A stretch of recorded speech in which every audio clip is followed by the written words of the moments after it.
Greetings, all. It's Dr. Bankhead here at the Struggle in Thinking Out Loud. And the topic of today's video is From Victimhood to Victory. That's correct. I've been doing these videos now a little over a month, and I have yet to tell my personal story.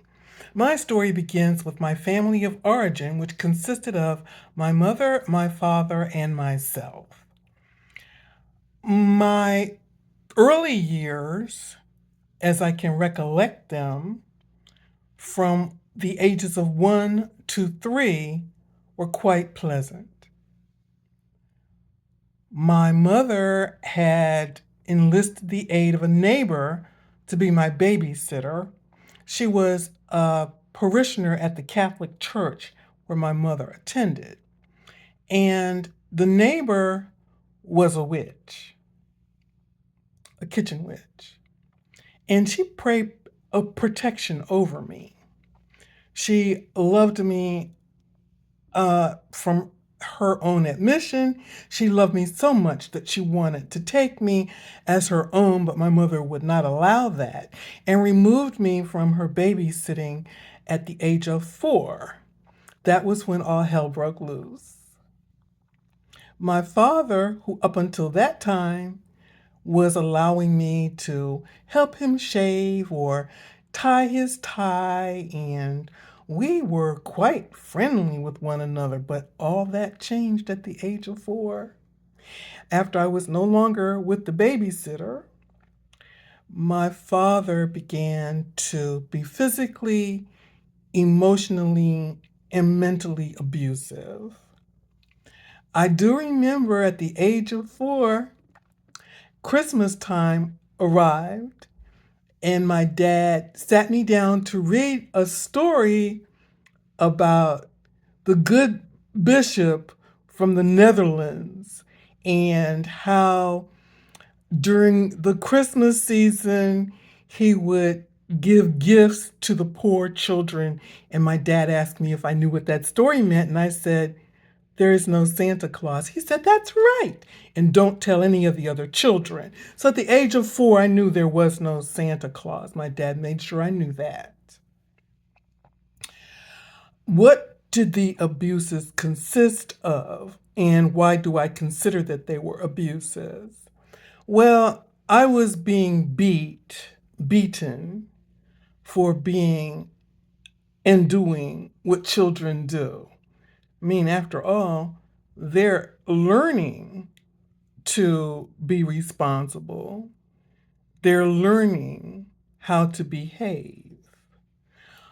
I chose to only allow myself to remember a few of the incidences because I was 4, maybe 2.5, 3 feet tall, and my dad was 6 feet tall.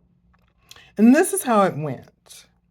Whenever I was being punished, he would take me into the basement, shut the door, and then he would begin beating me. And the beatings consisted of using a rubber squeegee, which was about the size of a ruler, I would say, all made of rubber. And he would hit me in the palms of my hand. And he would hit me, he would tell me before he began the beatings that I was going to get a certain number, and that number was either going to be 50 in each hand or 20 in each hand. And in the palm of my hand, he would hit me quite hard.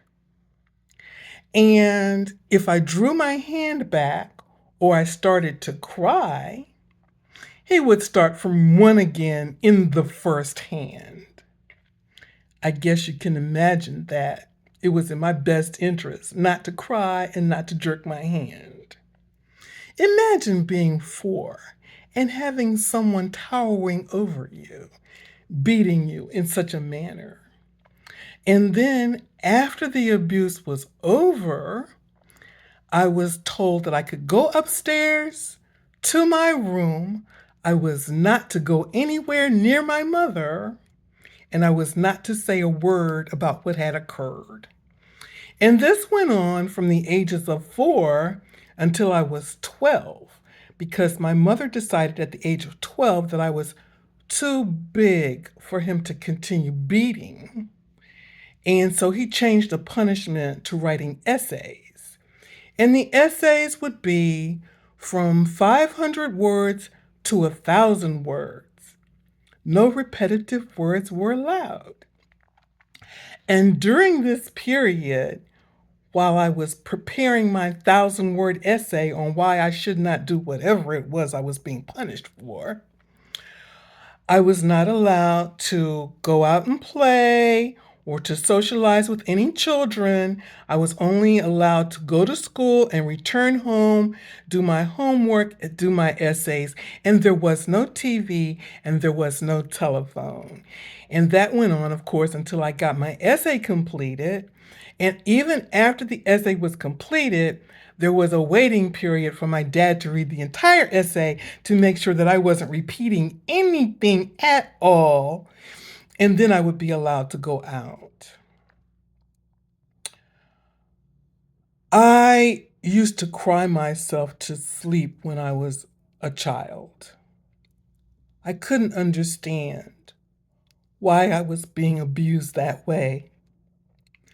Why my dad would beat me like that.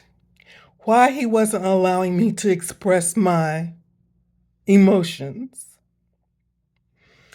And you can see it's making me emotional now, even as I recollect it.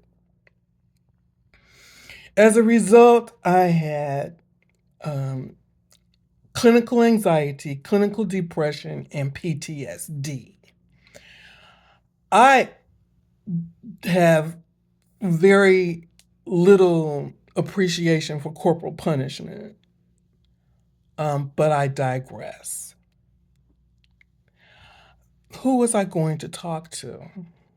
I had no brothers or sisters to talk to. No one was experiencing what I was experiencing. And my mother was quite clever. At the age of 4, after I had several of these interactions with my dad, I was sick of the abuse and I said I was going to run away. My mom said, "Where will you go? Where will you stay? What will you eat?" And so even though she was helping me pack my suitcase as she asked me these questions, and she walked me to the front door, I got no further than the front steps as I thought to myself, where will I go? I had no idea, so all I could do was go back into the house, and I never tried to run away again. It was fruitless. So I had a very difficult childhood, I'll say. Because I was an only child, there were people outside the home who were under the impression that I was spoiled.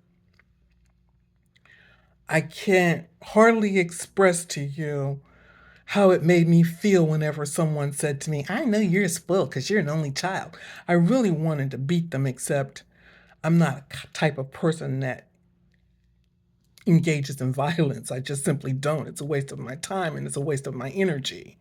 I just as soon leave you with your violent spirit and walk on off in as much joy as I'm able to maintain at that moment. Anyway, the abusive behavior, the negative thoughts, my dad told me that no man was ever going to want me because I was a fool, I was foolish, I didn't make any sense. My mother told me that I walked like a farmer. She told me that, well, when I asked her if she thought I was pretty, she actually said she didn't want any pretty girls, but that she thought I was attractive. I don't know, in my mind, if you're not pretty, you're ugly. So I had very low self-esteem, very low self-worth, and that was my childhood. This is Dr. Bankhead at the Struggle in Thinking Out Loud. I'm grateful for I'm fully grateful.